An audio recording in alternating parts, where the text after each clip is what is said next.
Why it works, how it works, we're not really sure, but it works. Just like when you declare that you're looking for a computer, suddenly you see all these opportunities. The same with commitments. When we commit, things begin to happen.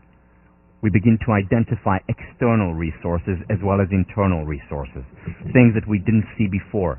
Because my question becomes, how can I succeed? And then children on the bus or the time on the clock suddenly become visible to us. And we're able to succeed, much more likely to succeed than before. Words create worlds. So this is about success. Very well documented. Some of your readings relate to this. People who set goals generally controlling for other factors are more successful, whether it's in business, whether it's in their personal lives. Goals matter. They don't just matter, though, for the quote-unquote hard currency. They also matter for the ultimate currency, the currency of happiness. Goals properly understood lead to happiness. And I emphasize properly understood. Why? Because we know that attaining goals, the attainment of a goal does not in and of itself lead to happiness. Yes, getting tenure will lead to a spike in my well-being, but very quickly I'll go back to my base level. Winning a lottery or making a lot of money or getting promoted at work will lead to a spike in my well-being, but it will not lead to long-lasting happiness. So that's temporary, we know that. So we know that the attainment of goals does not lead to happiness. What does lead to happiness? Understanding the proper role of goals. And understanding that it's not the attaining of a goal that leads to happiness, but the having of a goal that leads to happiness. So 2 years ago, when I taught positive psychology, a book came out by a very important scholar in the area of happiness, who is the Dalai Lama's right-hand man. He's his translator, Ricardo Matthieu. Wonderful book on happiness came out. And we, in William James Hall 1, engaged in a debate. It was an event for Harvard students and faculty, and we engaged in a debate, happiness east and west. And we agreed on many things. As you know, I meditate regularly and certainly believe in the power of a lot of the Buddhist psychology. However, the one thing we disagreed on was goals. That's the one thing we disagreed on, because in Buddhism, at least according to many of the interpretations, not all, but many of the interpretations, the state we want to reach is a state of non-attachment. A state where we will not have something external that we want, that we desire, that we will be completely present in the here and now. Now, I think it's a wonderful ideal, perhaps, but what I argued, and what I still argue, is that it's unrealistic. As human beings, I do not believe, maybe after 30 years of meditating for 8 hours a day it's possible, but I do not believe that we can reach a state where we're not attached. And setting goals is an example of attachment, because when I say I want to win this championship, or I want to get an A- in this course, or I want to get a job in this bank, this is a goal, which means by definition that I'm attached to the outcome. If I wasn't attached, if I didn't care, then it wouldn't matter. And I think that's not only important for success, it is also important for happiness. So that's where I differ to a great extent from some of the Buddhist interpretations of non-attachment, of being in a desire-less state. However, where we are similar in our understanding is the focus on the present. Goals properly understood, their role is to liberate us to enjoy the present. What does this mean? Let's say you go off on a road trip and you have no idea where you're going. You don't have a goal, you don't have a destination in mind. You're less likely, rather than more likely, less likely to enjoy the journey, because every minute you'll look left or right or ahead to see if you're not falling over the stage.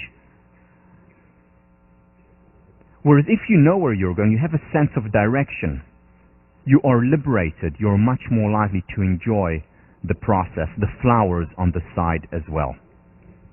Think about your lives, periods when you had no idea, or, for many of you, I know it's happening right now. You have no idea where you're going next year. Now, for a while, for most people, it's okay, it's fun. But after a while, you want to know where you're going, because when you're immersed in something and you have a clear sense of direction, you're much more likely to be happy. Which explains why so many people, when they retire, become less happy. Even though they've been dreaming of being retired for many years, when they actually retire, they become less happy. The ones who are happier when they retire are the ones who actually set goals for themselves. Whether it's taking a class, whether it's learning something new, whether it's spending more time with family and friends, but they have a goal as opposed to, let's just enjoy ourselves, let's just be. We need that goal, this outcome, this future orientation, so that we can enjoy the present more. The goals liberate us to enjoy the here and now. In other words, if you think about it, the role of goals is actually means. They're means toward an end, and the end are the present experiences. Again, the goals in themselves, as we said, as we've discussed, will not make us happier, whether the attainment of the goal or failing to attain the goal will be on the ups and downs, the vicissitudes. But if we want the base level is the here and now, the present. It's the process, it's the journey that we're living mostly, not the outcome. The way I start the book, I talk about thinking that the Israeli championship would make me happy. And he did for 4 hours. And then back again to base level. Professors who get tenure think that that is what will make them happy for the rest of their lives, the attainment of that goal. It doesn't. They go back to base level of happiness, whether they get it or they don't get it. The key is to learn to enjoy the process, and one of the roles of goals is to liberate us so that we can enjoy the process. Goals are means toward the present end, which is taking a lot of goal theory and turning it around. This explains why so many high achievers are unhappy.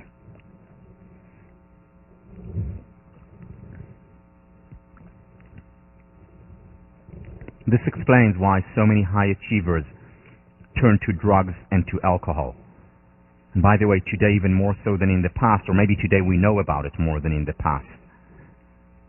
Going to rehab centers constantly, coming out and going back, and we ask ourselves, why? How could it be that those people who seemingly have it all, fame, fortune, beauty, anyone they want, the life that most people in the world dream about, how come they end up in a rehab center? How come they're unhappy? Here is the how come. You see, for years, when they climb up the ranks, when they have the dream of becoming a famous person, a person who is admired, revered, a person who can get anything or anyone almost they want, when they dream about it, they may be unhappy, but they're saying to themselves, okay, I'm unhappy now, but I'll be happy when I get there. And then they get there, and they realize that there is no there there. They think it will make them happy, but it doesn't. And that's when the real problems begin. Because that's when they begin to experience helplessness. That's when they become resigned. That's when they go into, on the hamburger model, that's when they go into the learned helplessness and the resignation and the nihilism. Because everyone has told them that once they make it, then they'll be happy. They've told themselves, once I make it, then I'll be happy. And they're not any happier for it. Yeah, initially when the fame begins, And when they start having things their way as they'd always dreamed, of course they're happier.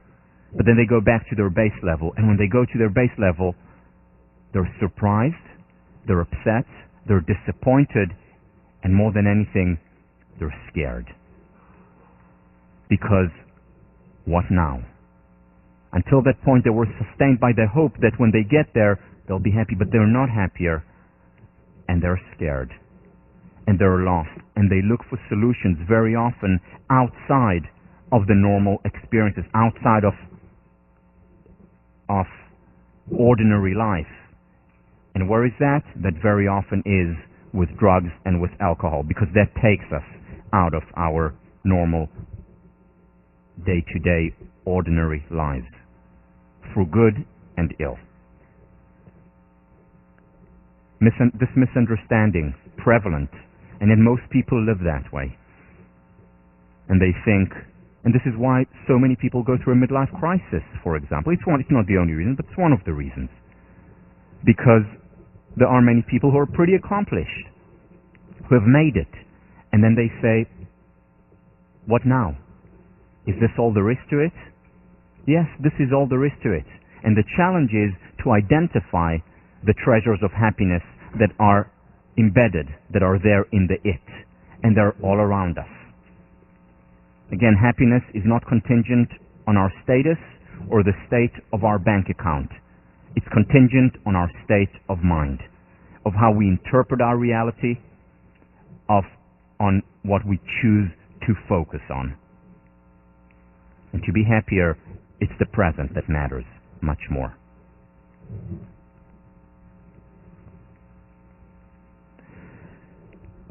Quote from my book, "Happiness is not about making it to the peak of the mountain, nor is it about climbing aimlessly around the mountain.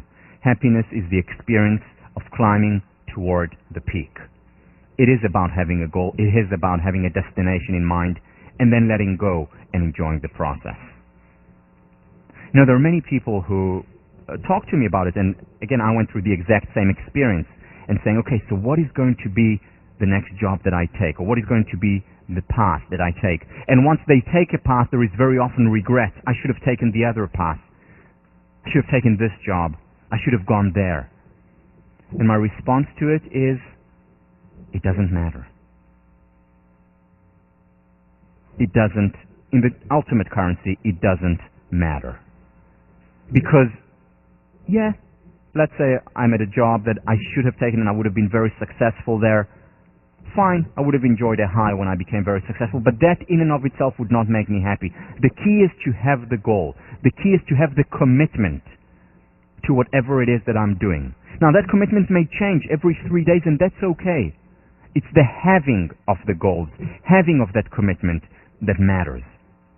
So if you chose a certain path and now you regret it, remember, it really doesn't matter. You can be as happy on both paths as long as you're committed. Because when we're committed, that's when we can enjoy the journey. Doesn't matter as much what it is that we're committed to, provided, of course, that it's moral and it's not about hurting others, which ultimately doesn't just hurt others, it also hurts ourselves. David Watson, in the Handbook of Positive Psychology, contemporary research emphasizes that it is the process of striving after goals rather than goal attainment per se that is crucial for happiness and positive affectivity. And finally, two of the leading researchers in the field, David Myers and Ed Diner, happiness grows less from the passive experience of desirable circumstances than from involvement in valued activities and progress toward one goal.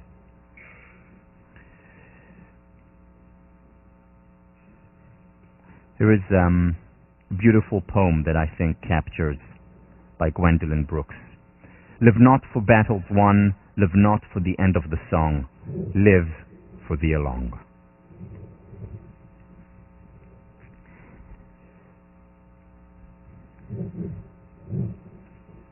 It's not any goals that matter. It's not any goals that are, not all goals are created equal.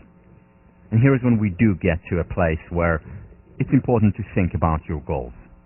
Yes, the commitment is the most important, but there are certain goals that are better than others. Self-concordant goals, very briefly because it's in your readings, are essentially goals that are aligned with your personal interests and values, things that you care about, doing things that are important to you. So, for example, doing pre-med because what you really, really want to be is a doctor and treat people. Studying economics because the market fascinates you and you want to engage in work that relates to it. You're passionate about it. Joining a student organization because you believe in their mission, aligned with your personal interests, with your values, with your passion.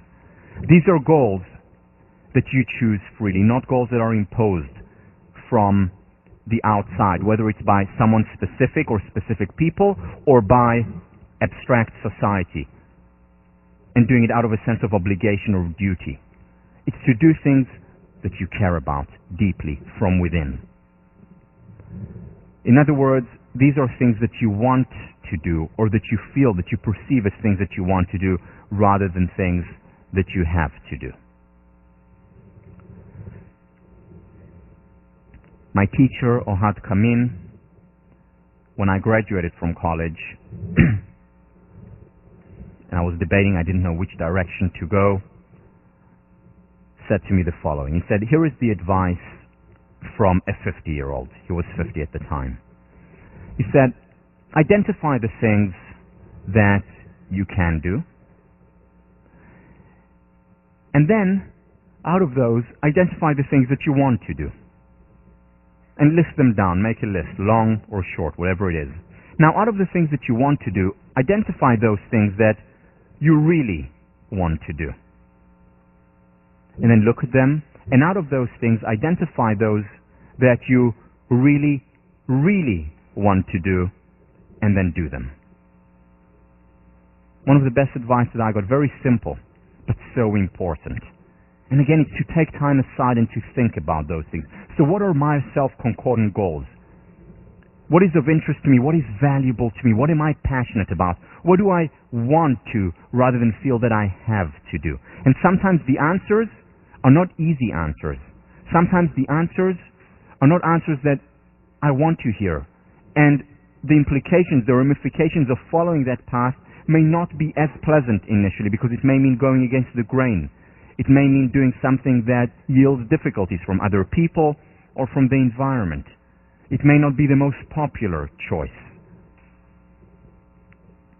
Now, one of the things that I talk about in the book, and I think is such an important component of happiness, is spirituality. Now, the dictionary definition of spirituality is, one of the definitions is the real sense of significance of something.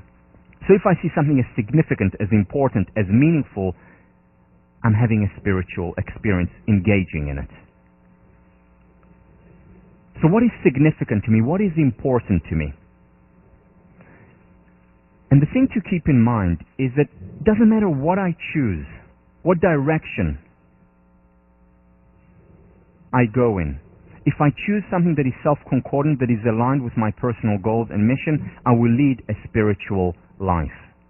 In fact, an investment banker who goes into investment banking for the right reasons, because he or she cares about this work, because they think it's important, because they enjoy it, because they love dealing with numbers and having the adrenaline rush. And yes, there are people who truly enjoy it. If they're going in it for the right reasons, they will lead a much more spiritual life than a monk who goes into the order for the wrong reasons. And of course, vice versa. Whatever we choose, the self-concordant goals, and I truly believe that the world will become a better place, not just individual lives will become a better place, if people pursue their passions, their self-concordant goals. Easier said than done. Becoming self-concordant is a difficult skill, requiring both accurate self-perceptual abilities and the ability to resist social pressures that may sometimes push one in inappropriate directions.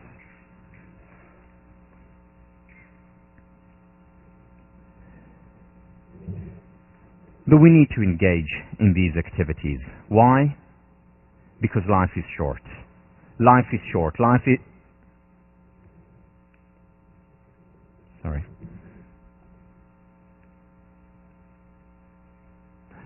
is too short to do what I have to do. It's barely long enough to do what I want to do. And the sooner we start on that want to,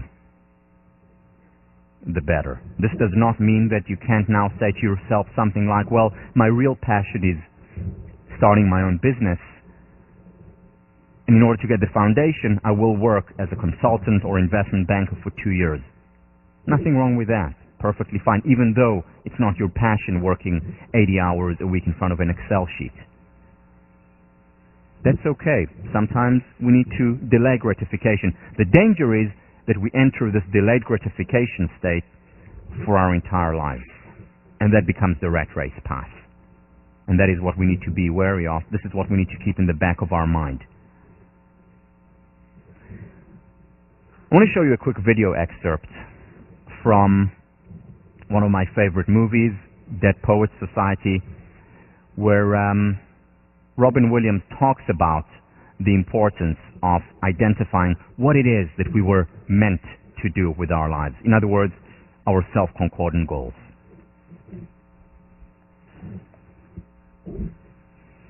Good. We open the hymnal, page 542. Read the first stanza of the poem you find there. The versions to make much of time? Yes. The one. Somewhat appropriate, isn't it? Gather ye rosebuds while ye may, old time is still a-flying, and this same flower that smiles today, tomorrow will be dying. Thank you, Mr. Pitt. Gather ye rosebuds while ye may. The Latin term for that sentiment is carpe diem. Now, who knows what that means? Carpe diem. That's seize the day. Very good, Mr. Meek. Meek. Another unusual name. Seize the day. Gather ye rosebuds while ye may. Why does the writer use these lines? Because he's in a hurry. No. Thanks for playing anyway. Because we are food for worms, lads. Because believe it or not, each and every one of us in this room is one day going to stop breathing, turn cold, and die. I'd like you to step forward over here and peruse some of the faces from the past. You've walked past them many times. I don't think you've really looked at them.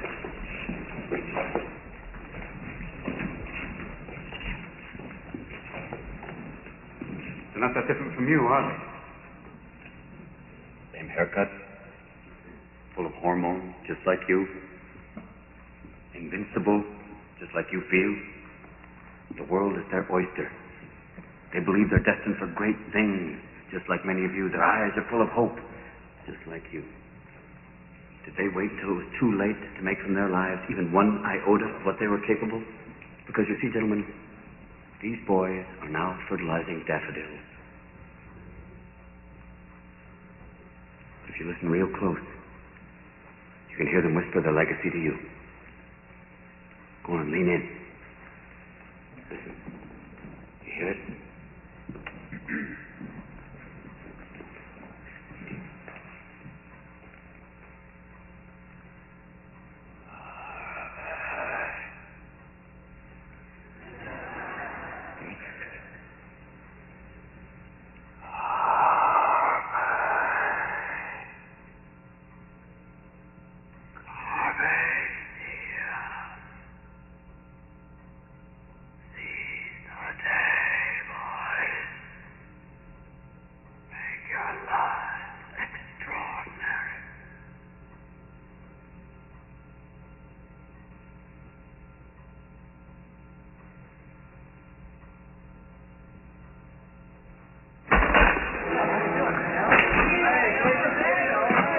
That was weird. But different. Wilkie, yeah, me. Can you test us on that stuff? Oh, come on, Cameron. Don't you get anything?